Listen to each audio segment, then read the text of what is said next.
All right, welcome everybody. It's me, it's Cole, and I'm here with Spencer and Abby. Woo! And you know what that means? It's the Hufflepuff Hey, special! the music that David won't put in. But today we're covering, and correct me if I'm wrong, and I totally messed up the outline, chapters 13 through 18 of our Half-Blood Prince read through. Yeah. So, No ew to relationship issues, Cole. I'm reading ahead. come again? You said ew to relationship issues on this outline. I did If say it's that. Lavender and Ron, that's acceptable, but everything else, ew to you. Ugh. This is my one big criticism of this book. I think I've already talked about it. But everybody and we've definitely talked about it, but this is the horniest book. And I'm not here for it. I am not here for it. Ever. Well, I am. Ah! Although, you know what? The more I think about it, and I'm just gonna have to keep using Cole's term for it. I think Half-Blood Prince is the horniest book, but I don't think it's the horniest movie. It is not. It's They Deathly toned Hallows it way Part down. 1. They toned it down, and they toned Deathly Hallows Part 1 up, like 90-degree incline. I mean, that there were some scenes in the book, but they turned it up quite a bit. Just a bit. So let's get this ball rolling. So chapter 13, a very important chapter, the secret riddle. Is this the orphanage? This is the orphanage.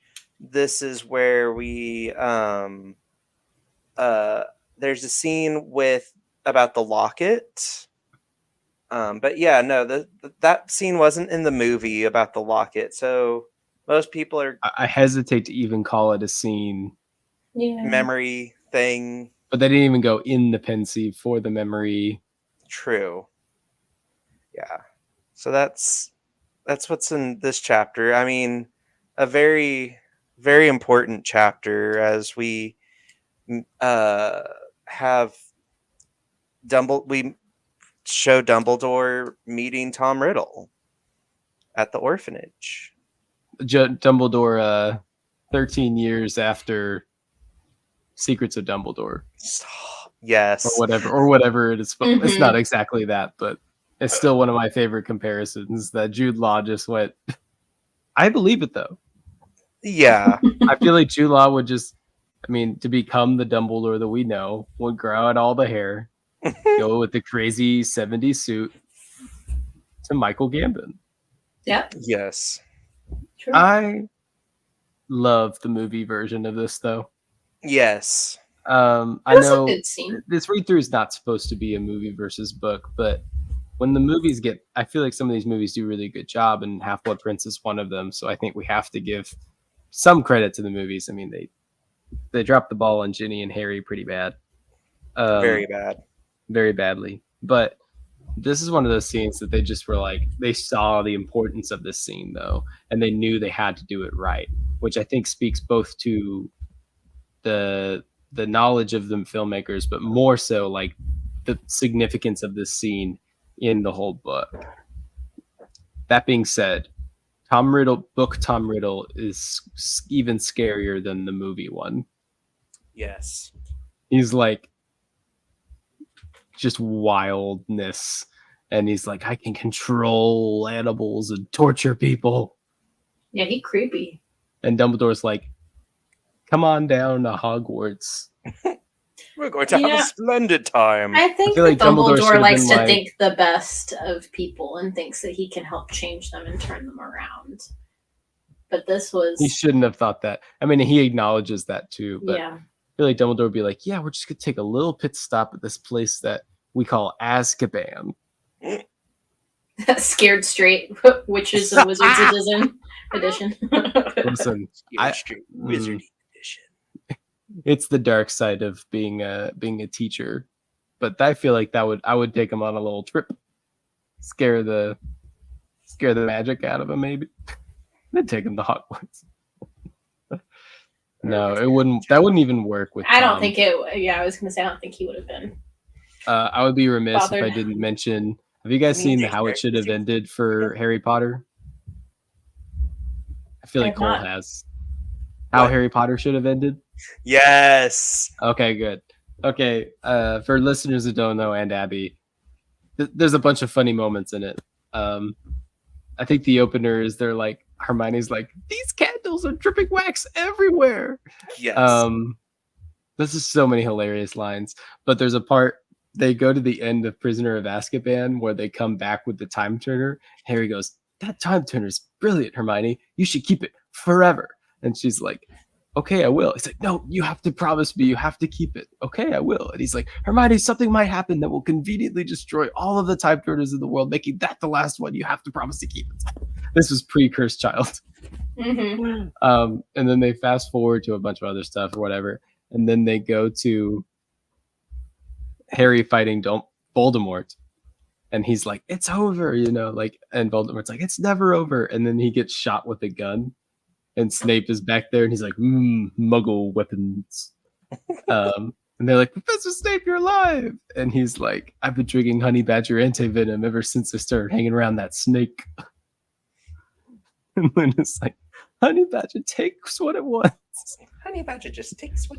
But anyway, Snape's like, if you will give me Hermione's time turner and Harry's invisibility cloak, there's something I must do. And Ron's like, you don't have to turn it at least 200,000 times. Then you best not make me lose Count Weasley. And they're just sitting there on the Hogwarts lawn while he's like, 232,030. Got it. And he goes all the way back, and it's Tom Riddle and Dumbledore in this scene. I can make animals do what I want without training them. I go, Avada Kedavra. And Dumbledore Dang, doesn't he did it. understand. He did It's it so before good. Rhodey did it in Endgame. I know. And Dumbledore, he's like, I can't explain to you. It's a long story. And then he's like, it's a really long story. Like, if you wrote the whole thing out, it would take at least 7 books. And Dumbledore goes, or 8 movies. And that's how it ends. It's so good. So every time I see this scene, I just think of Snape popping out of an invisibility cloak and murdering. I thought for some reason he popped out of the closet, but that reminds me of that I'm thinking of a meme that I haven't seen in about 10 years, and I'm not going to describe it on air. I guess he killed a rabbit that was not included in the movie. Yes. And they went in the book, they went further into detail about the kids that died in this chapter. They didn't die, but I thought they died. I I thought thought they just things happened to them. Oh, I could have sworn they died in the cave. He took him to the cave. I think he would have been convicted for murder. But I think they couldn't just prove kind of it. went crazy or something. Fair. Also, Dumbledore gets the lady drunk. Yes. That happens. Any other thoughts about this chapter? Not really. No, I like that we get more flashbacks to Tom Riddle's childhood, but Mm-hmm. other than that, I mean, that was the main point of this chapter and the main focus. Kind of the main point of this whole book is just to give more background information on Voldemort. I think we talked about Yes. that in the very first First. episode. Was that this Yeah. is the point of this book is to bring exposition to Voldemort, make him that bad guy. And ironically enough, we actually don't see Voldemort at all in this book. Mm-mm. We don't see present day Voldemort. We just see him murdering people in the past. We do too Or- see him in present day Nope. at the end Nope. when he's fighting Dumbledore. That was last book. You're right. We don't see him at the- I was like, I don't think he can fight Dumbledore at the end of this book. We see him a bunch more in Deathly Hallows. Oh, ouch, Abby. It's true. We can't.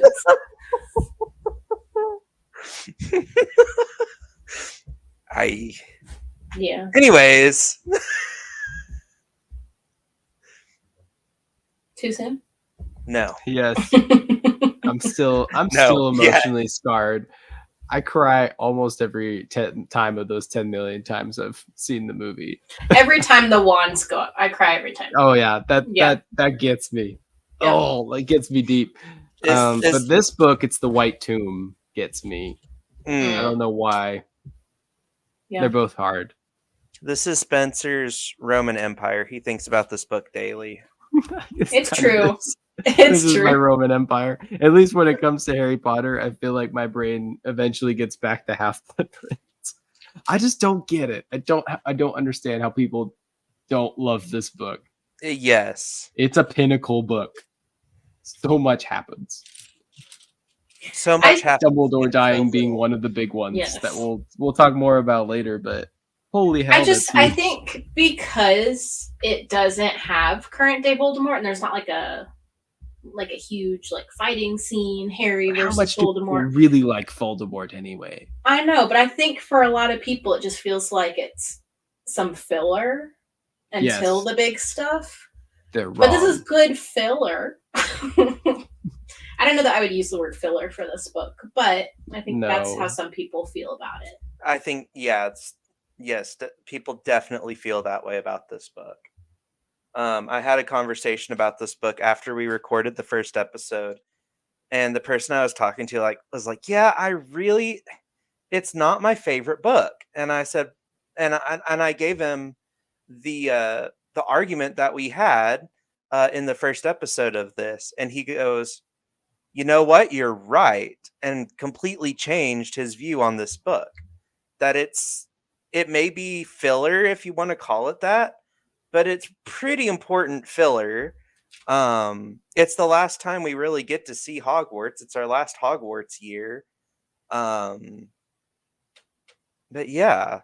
Last year of Quidditch. Unless you want to count the Giants using Quidditch goals as baseball bats in the movie. I forgot about that.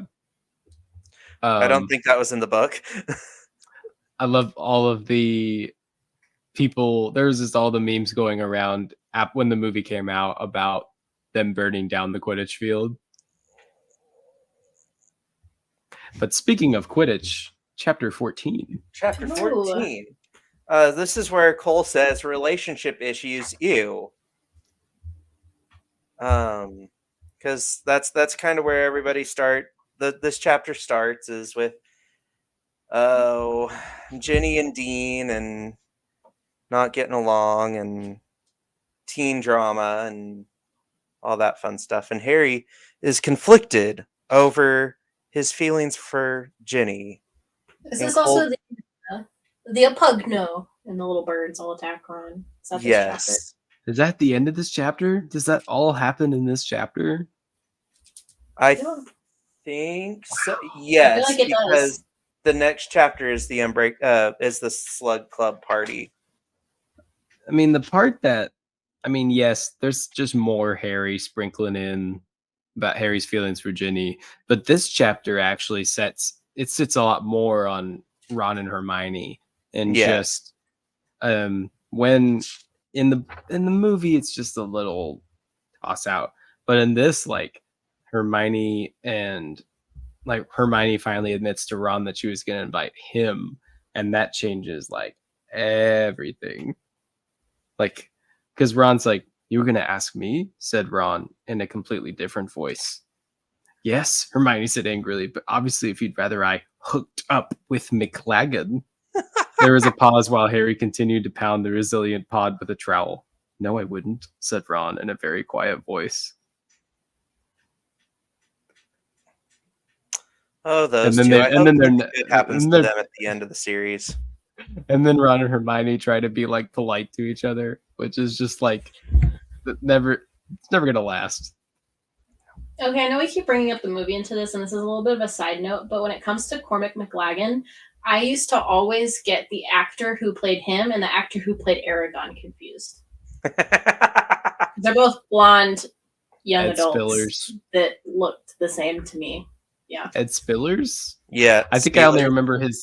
remember his name because his name is Ed Spillers. But I we just don't remember his talk name was about Ed. him. He was in a TV show I watched a couple months ago, and I don't want to think about him. I don't want to think about Aragon. Fair. Abby. Sorry. I liked Aragon growing up. I liked it. No, I liked it, and then I love read the book. I love the book. I cannot love the movie. I loved the movie until I read the book, and I went, "What?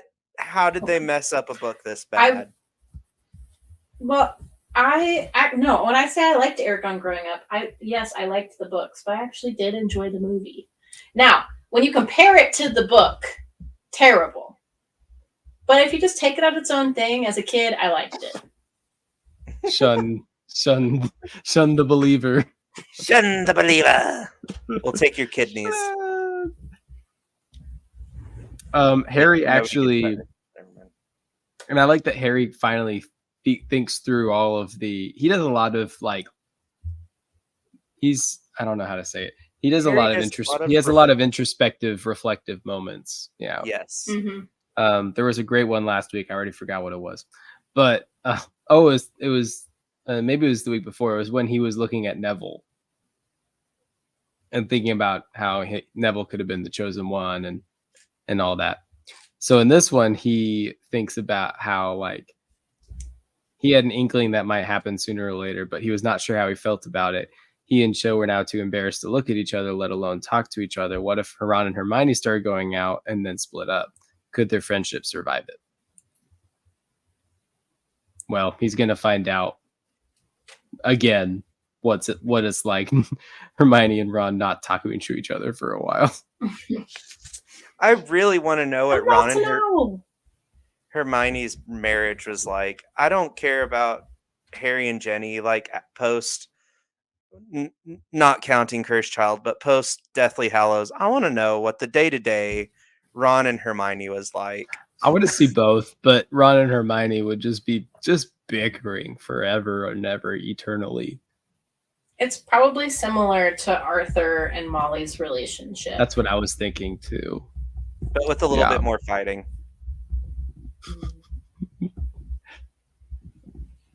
But yeah, so this one's Felix Felicius, and we get to Ironically, because there's actually no Felix Felicis used. precisely. I could kill for some Felix Felicis right now.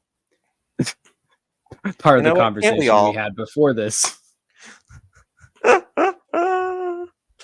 This I'll bring you exact some. situation. Great. You have the temperament to have prepared it. Yes. No. But yeah, so we get this is what the Quidditch tryouts? Yeah, the tryouts. If anybody's This is no, not tryouts. No, it's the We already first missed that game. one. They already tried out. Yeah, my bad. that I was missed when last Hermione week. did the Confundus charm. I That's- like just quick note that Ron is just messing everything up, and he destroys Demels's lip. I don't remember how, but it doesn't matter. They start to land, and Harry's like, "I could fix that," said Harry, pointing his wand at Demels's mouth and saying, "Episky." And then he just continues on with whatever he was doing. And I'm like, Harry is just such a more accomplished wizard now, and we're just kind of brushing over it. Now that we're past the owls, Yes, we're the accomplishing. OWLs. Yes. Also, Abby, I'm not an owl was in Goblet of Fire when Harry was not talking to Ron. Yes. That's why Hermione says she's not an owl. I was talking about Yes. third year where Ron and Hermione didn't talk for a little bit. I love they all just take turns. Well, that's part of I was saying this.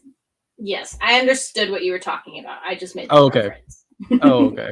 I still liked it. It's a movie not mentioned in the book, but it should have been Yes. in the book. It's one of Yep. those. It sounds like it would be from the book, but it's not. Also, every time I hear the name Demelza, I think of Poldark. Did either of you ever watch that? It's a period piece TV show. Never mind. Continue. Well, Abby's our resident expert of period piece TV shows. Well, it's a period piece, but it's not like Specifically Jane British Austen. ones. It's not Jane Austen period piece. It's like PBS, like smugglers kind of period piece. Because Cole wouldn't want to talk about this. I like the moment where they catch Dean and Ginny. Oh, yeah. Yeah. I don't like that moment as much, but Ginny just goes at Ron and does not hold back. Is it this chapter where Harry's like, it's Ron's sister? It's Ron's sister. Yes. Yes. But Harry's like getting him. He's like getting in between them with their wands, and she calls out Ron for his only kiss being their Auntie Muriel, Mhm. or that he's been kissing Pigwidgeon. Yep. Ugh. Yeah, no, I purposefully left that one out. Well, and then Ginny says, Harry snogged Cho Chang and Hermione snogged Victor Crumb. It's only you. And I'm like, that was too far. Ouch. And then Ron, well, yeah, Harry's having all of the, it's because she's Ron's sister, blah, blah, blah. But then Ron goes, do you think Hermione really did snog Victor Crumb? And Harry's immediate thought was, yes. He decided not to say that. But yes. Any more thoughts on chapter 14? A lovely chapter. Well, it's a great chapter because he fakes giving him the pumpkin juice, and the movie gets it perfect as well, where Ron is just like immediately and then the book even gives more kind of things like Malfoy happens to not be at the game and something else is going on. I can't remember. And so they think, oh, wow, this is like really lucky that this and the conditions are perfect and everything. Perfect conditions for a game. But also, I don't think the movie ever told Ron the truth. I don't think so. Because Harry kind of reveals to Hermione at the party. But in the actual room, he shows Ron and Hermione, and Ron's like, wait, so I wasn't under the potion? No, Ron, that was pure talent. Now, I think it's important to talk about the, Abby said the spell perfectly, Apokno or whatever it is. Mm. I think I like the movie better.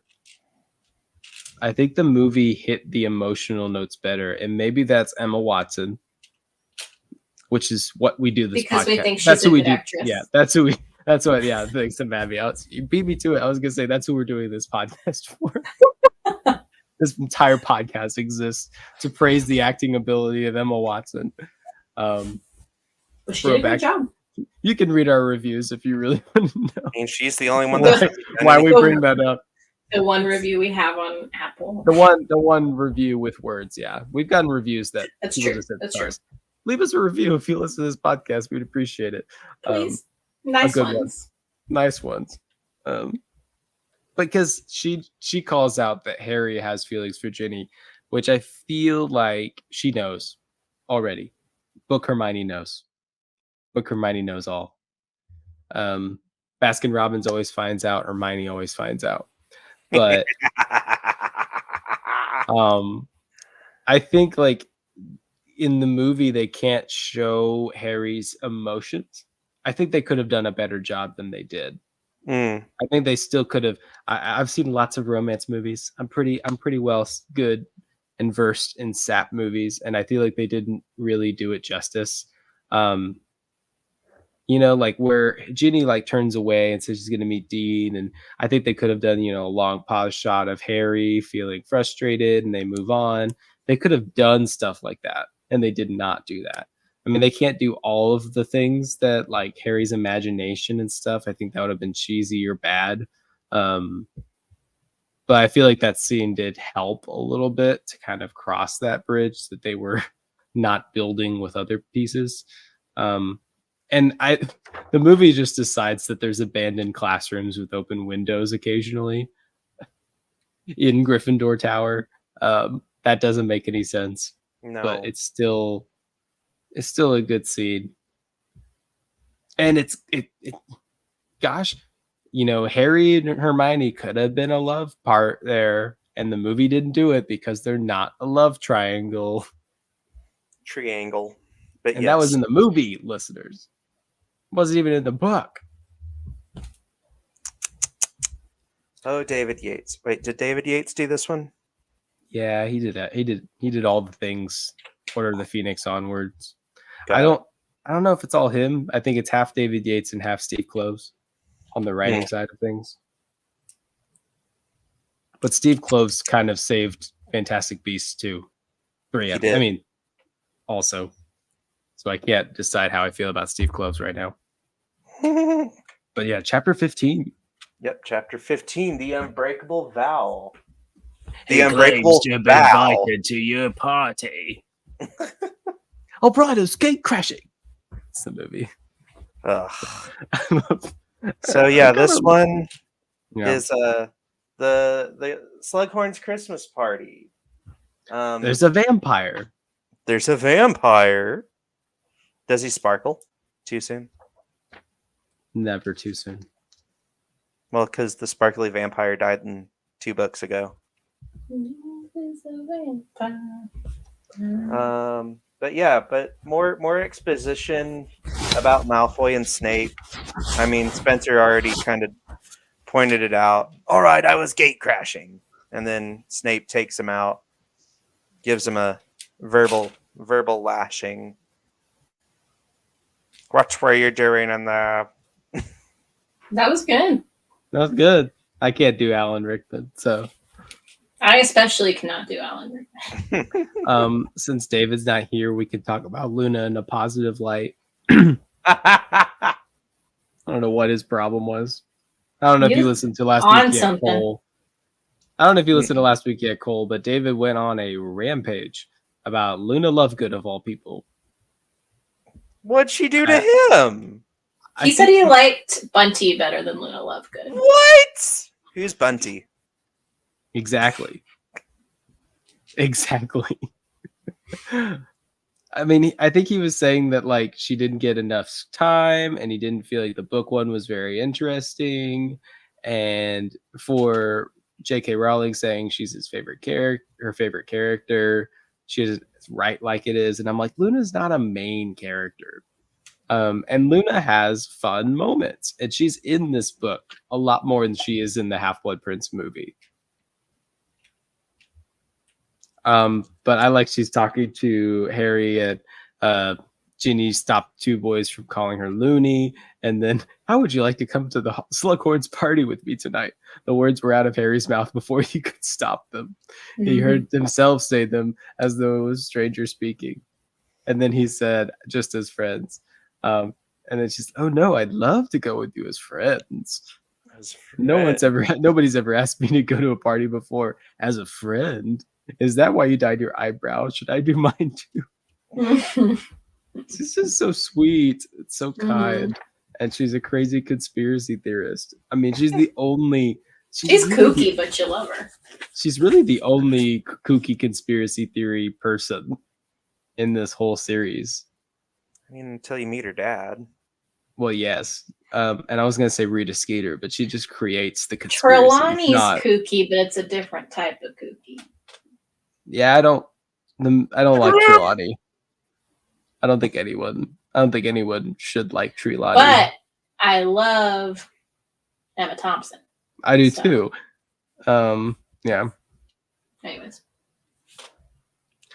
This conversation between Hermione and Parvati about her going to McLaggen was really awkward. Yes. And that's saying something coming from me. Oh. I wish that the part Go where ahead. Hermione ate, like, what was it, the dragon balls or whatever. Oh, yeah. That were like super, what was it, garlicky or oniony. That was a funny scene. Her and Yes. Harry hiding behind the curtains. I like Slughorn's office, said Harry. Did you hear there's supposed to be a vampire coming? Rufus Scrimgeour, said Luna. Conspiracy theory. He's a vampire, said Luna matter-of-factly. Father wrote a very long article about it when Scrimgeour first took over from Cornelius Fudge, but he was forced not to publish it by somebody from the ministry. Obviously, they didn't want the truth to get out.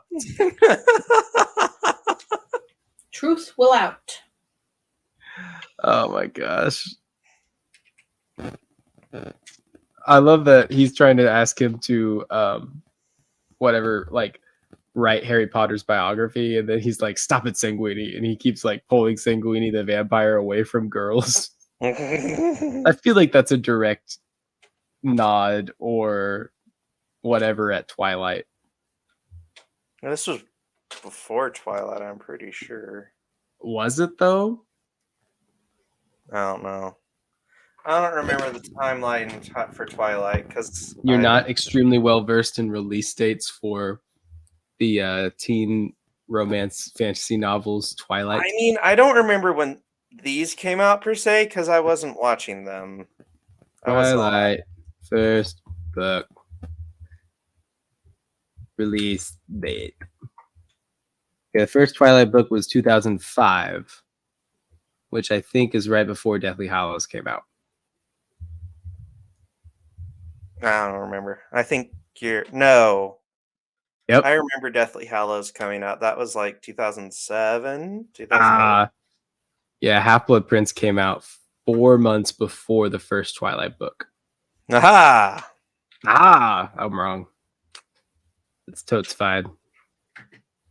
That's okay. There's a scene in the movie that maybe shouldn't happen because of Chris. They never establish how people get home at Christmas, for better or worse. But Ron and Harry's scene in the train is like one of my favorite scenes in the movie, where Ron's talking to him about the unbreakable vow, which is still established in the book. You can't break an unbreakable vow. I picked that up for myself. I thought you were about to call Hermione Herb-Miney and turn her into a dude, and I was like, oh, this is interesting. Herb-Miney? It's got awkward. Herb-Miney. So that's at the end of chapter 15, right? I believe so, yes. Which brings us, well, because it's Christmas, so that brings us to chapter 16. A very frosty Christmas. Great picture for anyone reading the book. It's the ghoul? No, not the ghoul. Oh my god. Gnome. That's a gnome. Yeah. There's a gnome on top of the Christmas tree. Oh, that's right. There is a gnome on top of the Christmas tree. Ginny stupefied it a million times and then spray painted it gold and put it in a tutu. And apparently Ginny did like a bunch of Christmas decorations and stuff. We love Ginny. I also like the Fred and George stuff. Like they called out Ron, he threw a knife at them and they blocked it with their wand without even like threw the sprout knife at Fred, who had turned into a paper airplane with one lazy flick of the wand.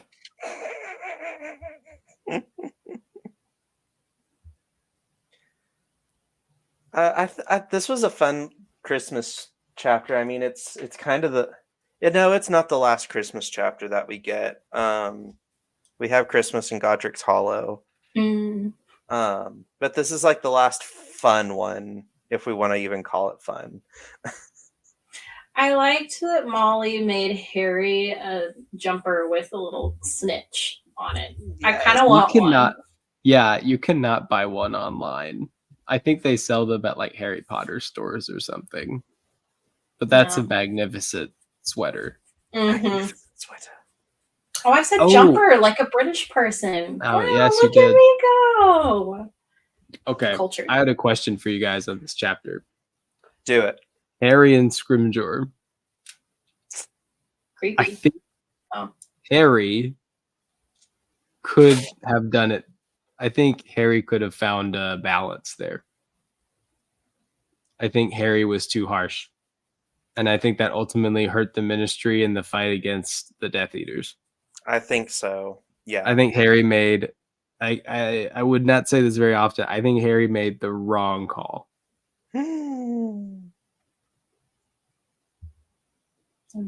Yeah. Because you have to recognize that Umbridge is horrible, but under the right leadership, she can be a useful tool for whatever you set her to, you know?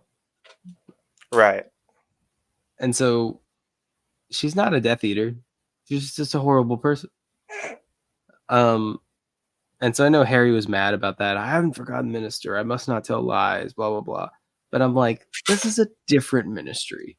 And like, Scrimgeour should not be getting this much flack.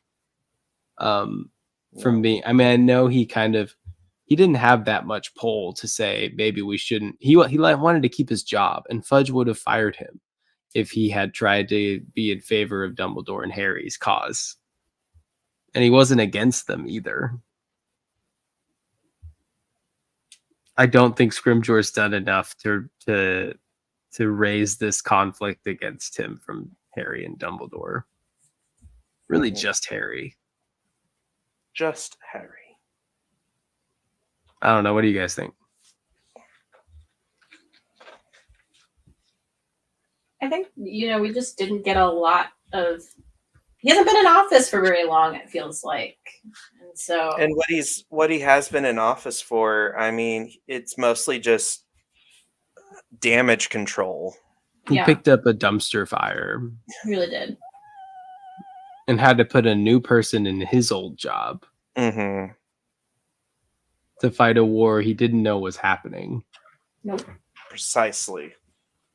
And I mean, he didn't need to offer Harry a job at the Ministry, but Harry could have been smarter. Hey, release Stan Shunpike and we can talk. Or, hey, I'll do a little shaking of hands or whatever for a Daily Prophet thing, but I'm not going to get a job at the Ministry or something. Or maybe Dumbledore and I will go on a visit to the Ministry, to your office or something for a photo op. Shaking some babies and kissing some hands. It's fine. Yeah. And like, you don't have to, Harry doesn't have to acknowledge he's the chosen one, and he doesn't have to openly support the Ministry. But I think him or he could have just been like, hey, release Stan Shunpike. I'll do an interview. And I'll say, hey, we need to rally together in these difficult times. That brings a lot of people hope. It doesn't really it brings some morale to the Ministry, but it also keeps Harry's morality intact. I just think it was not the right move. And I think I just think about next book when the Ministry just falls so dramatically and so quickly. I almost partly blame the Order of the Phoenix and Harry. Just a bit. Because there's such a divided fighting force. Mm-hmm. And there's so much more of them than the Death Eaters at this point in the series. Really? There's not that many Death Eaters. I mean, there's a lot. Don't get me wrong. But the Ministry is thousands of employees. Yeah. Death Eaters is like maybe 100 at this point. They quadruple in size later, but it's not that many right now because the Snatchers and stuff join the Death Eaters or whatever. But that's where the big army comes from. I think there's maybe 100 Death Eaters at this point, and there's at least 1,000 Ministry employees.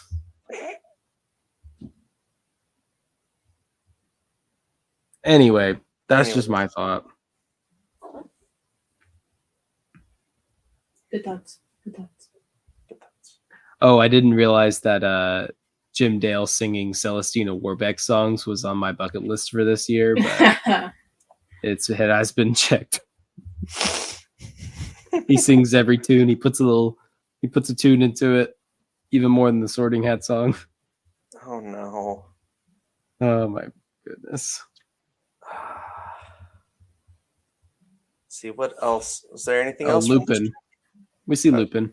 We see Lupin. We get a lot of time with Lupin. We love That's Lupin. what I put. Conferring at the Burrow. Yeah. They're talking to Lupin. Serious. Not.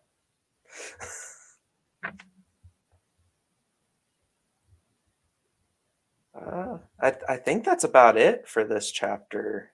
Yeah. I thought there was like a Ginny moment, but I'm not going to find it, and that's fine. That's all right. So that brings us to chapter 17, A Sluggish Memory. I wonder what this chapter's about. So yeah, this one. The more interesting part of this is Tom visiting Morphin, Yes, which would have been a wild scene to see in the movie. in the movies. Yeah, and they should have brought what's his face from Chamber of Secrets back to play Tom Riddle again. Oh, yeah.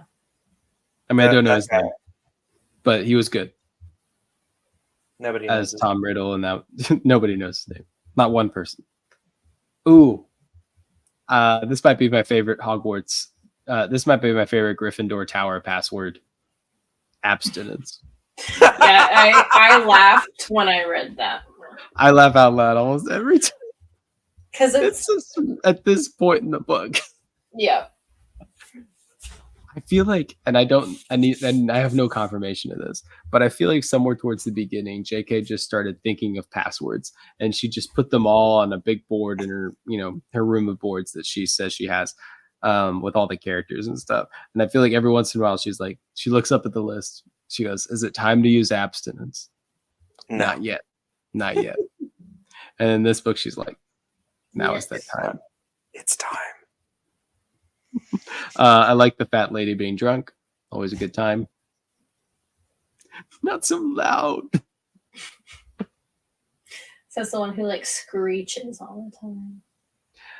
Greyback must Somebody be say screeching? so. I know we sort of Greyback's a kind of carryover topic from the last chapter, but he must be so old. He's so old. So He must be but ancient.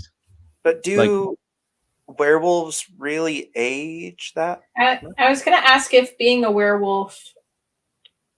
Well, I don't know. It's not just werewolves. Well, Wizards don't seem to age as much. Wizards don't seem to age. Vampires But- don't age at What We Do in the Shadows, the movie. But at the same time, Lupin always looks worse for wear. Like every time Harry sees him, he looks slightly worse for wear than the last time. I feel it's because he's conflicted with his werewolf. He's being brought down. He's not embracing being a werewolf, nor should he. Transformations are powerful. But he had relationship issues in these later books. Yes, And that can take a toll on a person. this is true. I like Abby's just trying to avoid the fact that he's transforms into a monstrous beast once a month, and that could be having an effect on his mood and health. It's his relationship. It's definitely his relationship. Well, that probably doesn't help his relationship either. You're not wrong. I think it's his fault. I think which we'll get to later. Boy, that last episode, we're gonna have so much to talk about. Too much. Yeah. It's almost like we should split it into 2 movies. No. Nah. This is like 1.5 movies at most. Order of the Phoenix is like 3 movies. 3 movies. At least 2. Apparition Lessons. Does that start in Yes. this one? No, that's in chapter 18. Okay. But what a fun time. What a fun time chapter 17 was. And don't come back asking for more.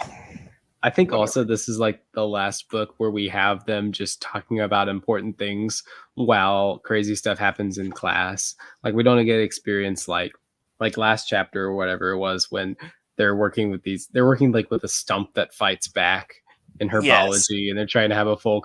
They're managing a full conversation while doing that, and then this one, Seamus is practicing this thing, and he flicked his wand, a little too enthusiastically, and he let out a hose-like jet of water that ricocheted off the ceiling and knocked Professor Flitwick.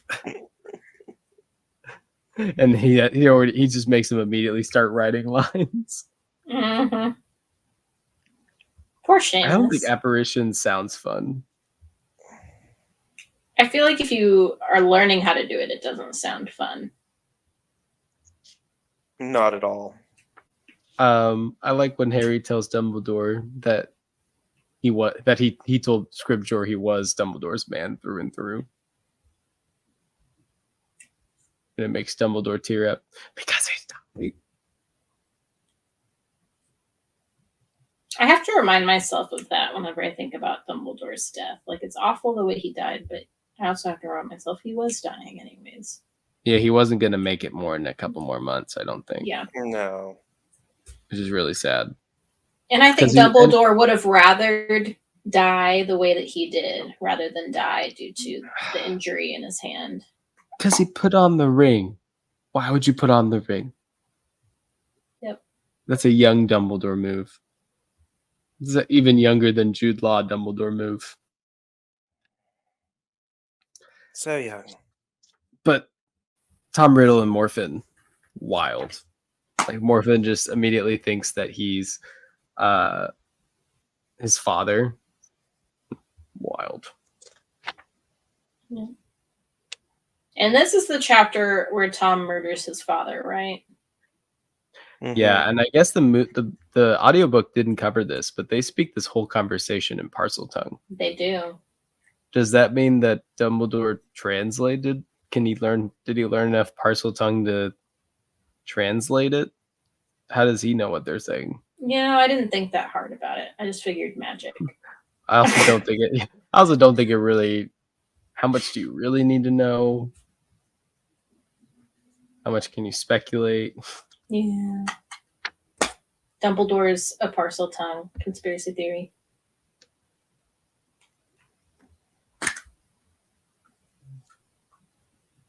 Dumbledore's a Parseltongue. What? Mind blown. The more I think about it, just And he killed his parents, his dad and his grandparents at 16. Not Dumbledore, but Tom Riddle, listeners. Sorry, I know Tom Riddle, but still, I'm just looking through. Now, it all. Dumbledore did play a role in his sister dying, but that's another story for another time. did he though? Yes, I mean, he you're did. right. Confirmed. How much does Dumbledore really need that correct memory from Slughorn, though? I don't feel like 'Cause he all does. I think he knows exactly what Slughorn did. He's I don't already think he destroyed. needs it. Yeah, I think he's already destroyed the ring. Yeah. It's more I or think less it's just more a confirmation, a verbal for confirmation. Harry. This is what happened. This is where you're gonna go. Well, the full memory does tell us that Tom is thinking of making about 7. Mm-hmm. Yes. And Dumbledore doesn't know how many there are. Yeah, only that's knows about- fair. He managed to get the ring, but he doesn't really know where all the other things. I don't think Dumbledore needed to know that Slughorn told him about Horcruxes, but I think Dumbledore did need to know if there was other information that Tom gave away in the midst of that conversation. Mhm. Or that Slughorn did, yeah. But I think it's interesting that like the memory's been tampered with, not to keep Dumbledore necessarily as much as Slughorn is repressing such a huge regret that he is changing the memory in his head. I mean, I I'd think- regret it too. Regrets, no regrets. Yes.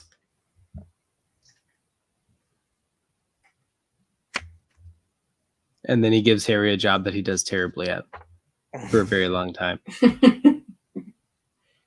More than necessary. And then Hermione starts calling Ron 1-1. 1-1.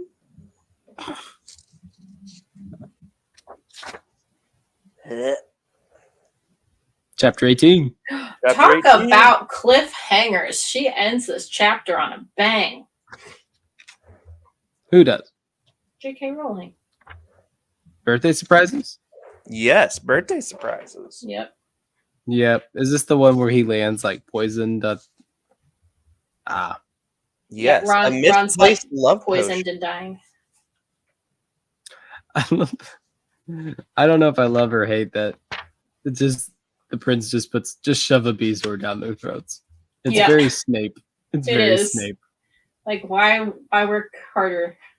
Why Just would do I do this. all this stuff? Almost all poisons are just a Bezoar.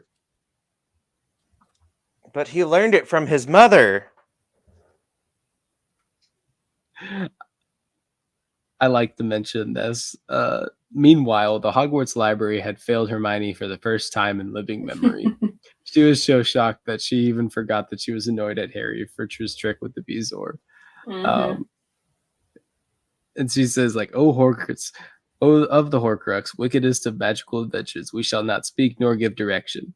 I mean, why mention it then? She's just so Shuts the mad. book- and shuts the book, and then the book lets out a ghostly wail. "Oh, shut up," Oh, shut up. she said to the book.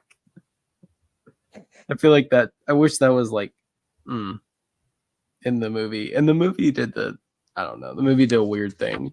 We'll talk about that when we get to the movie, where they didn't reveal what Tom asked about.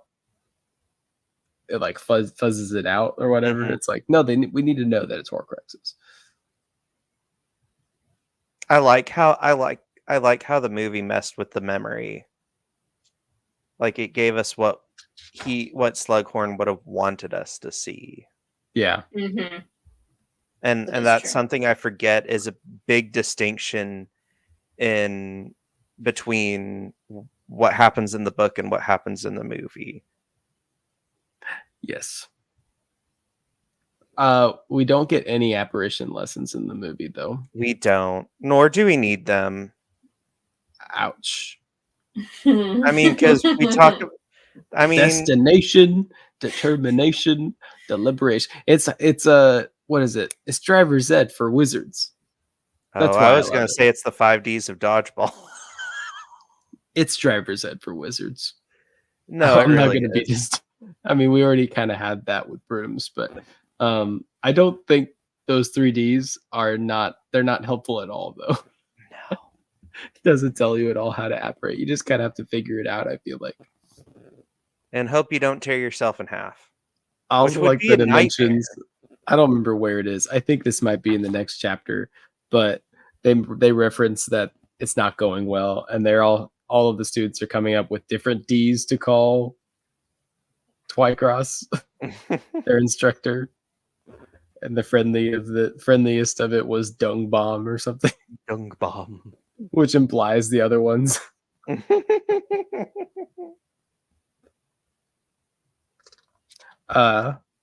But goodness, someone's flinching. That is Terrible.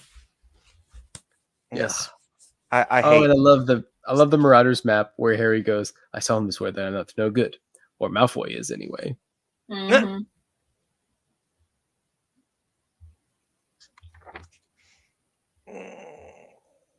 Anything else happens? I don't think so. Oh, Ron's love potion. Yeah, Ron Yeah, gets poisoned. To wrap up Right. this episode, Ron's have to- poison. the poison for Harry, the poison bait specifically for Harry, That Ron. Harry the is- poison that Ron consumes is for Harry. Harry's poison.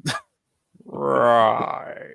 Well, okay. So technically, I guess it was chocolate for Harry, which then Slughorn gave Ron a drink that was for Dumbledore. So it's Dumbledore's poison. Dumbledore's poison. Dumbledore. Right. Dumbledore's poison. The poison made specifically for Dumbledore. Dumbledore's. Your Anyways, husband would be so proud of us, Abby. I know. He also just does such a great Kronk voice too. You know, and so I actually thought of Kronk this week. I guess Kronk is my Roman Empire as well. Kronk is my Roman Empire. I think of him daily. I have him in Funko Pop form up on my desk. Oh, fine. You know who the Kronk is in Harry Potter though? Crap. It's Hagrid. Oh no. 110%. Hagrid and Kronk are like almost the exact same. Oh no. Yeah. Anyway, I just think when Hagrid like he reveals that like later that next chapter I think that Dumbledore was fighting with Snape, and then he's like, I shouldn't have said that, and that's like that's Kronk too. I shouldn't have said that. But I think the movie is almost better, but the book is a little longer for Ron's love potion scene. It's a joke. I'm in love with her. I'm in love with her. It's like she doesn't even know my name. It's Rupert Grint is actually the movie. He just carries it for me in the movie. It's so good. And I think that they kind of establish more that Lavender's bothering Ron in the movie. And so Harry's like, I think she was starting to annoy you. She could never annoy me. And then Harry just immediately does Levi Corpus, and Ron's like still trying to fight and still saying how much he loves her. And I guess like these are from like months ago too. So like they've like over ripened or whatever he calls them. Slughorn does. Like, are these old? Tonic for the nerves. But yeah, crazy cliffhanger. I didn't plan that we were going to end this episode on such a wild moment. But we did. And that's the end of the episode. Yeah. It's almost a nod to the fact that they almost killed Ron off in the 5th book. Mm-hmm. I don't think that could have worked. Nope. I don't see it. It would have been so bad. Or just Hermione Ron than with off Harry the first then? book. Question: do we know what happens to Slughorn after Everything? Yeah. No.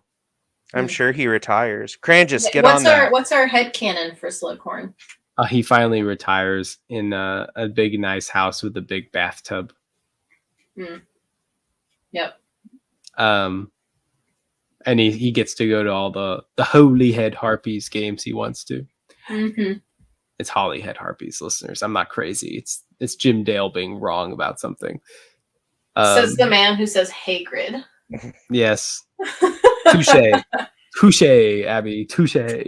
But no, he gets to visit all the people and write to the Daily Prophet and do all things from the back seat where it's very comfortable. Yep. For the rest of his days. It's a good headcanon. I'm down. Yeah. And he mentions to everyone that he knows Harry and that he helped Harry and all those things. My last great pupil. He stayed on as Hogwarts staff member until 2011. That's not possible. And had his portrait hung in Slytherin Dungeon. He's almost as old as Dumbledore himself. Exactly. That means he would have been 100 and still teaching, but I'll take it. You know, he's a much better Slytherin head of house than Snape is. So, yes. Well, there was similar to my comment earlier. Snape couldn't have been head of house anymore, anyways. So he had no chance. What in of the getting any world better. is? Okay, there's something called the Calamity. Is that part of Cursed Child? I think it's something that is Gosh, referenced in Cursed anymore. Child. Well, he played a major role in that in 2010. Oh, no, the Calamity's in like the Connect Harry Potter or something stupid. Oh, I think I'm almost 80% sure that the Calamity is something from Connect Harry Potter. what's Connect Harry Potter? I don't know. Like, you remember the Xbox Connect? Nope. Mm-hmm. It's the thing where there was the camera and you Kinect. You did the motion with your hands with no controllers, and they made a Harry Potter Connect game. Found it. Yes. Am I right? Yeah. It's like Wizards Unite, augmented reality. for Man, I'm good. I've not even played that thing. mobile. I'm No, gonna it's play- mobile AR, Oh, mobile augmented reality. same difference. Yeah. We should get a Harry Potter VR game. Maybe. I spent way too long in that, though. I don't know. Well, I don't even have a VR headset, but You know, I think before I would have said that, but now I've played Hogwarts Legacy for all of 5 seconds. You're I was missing like, out. I'm in Hogwarts, I'm in Hogwarts, and I'm bored. Yeah, the burnout was real for that game. I hate to be that person. David would. It's because David's not here. I'm in a safe environment. I enjoyed the game. Now now like with any game, there eventually becomes too much to do, and then I get Yes. tired of doing all the things. But that's how I feel about Assassin's Creed too. So Hey, you right. I love Assassin's Creed. I just finished Mirage just a couple weeks ago. Ooh. I could never get off the first island of Odyssey, and that's the only Assassin's Creed I've ever played. Oh gosh. Is that really?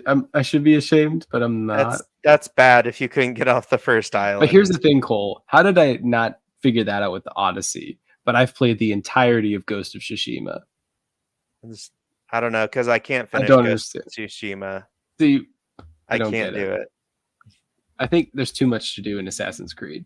Whereas There's Ghost of so- Tsushima, that's especially in kind of like Odyssey. Odyssey, you've got to commit like 360 hours to it. Ghost of Tsushima is such a good game, listeners. If you're a gamer, drop all your things and play Ghost of Tsushima. I picked it back up a couple of days ago It's so and I good. got bored again. Just play a tale. Don't do the main story. Just do one of the fun tales where there's like a legend of somebody that did something and then he happened to have this great armor that you get for doing the mission. It's just the most glorified side quests ever. Yes. And I love it. Well, I think that brings That's a us to wrap. the end of the episode. That's a wrap. So from me and Spencer and Abby Hopefully and folks- David, may you rest in Pisces. Mischief managed.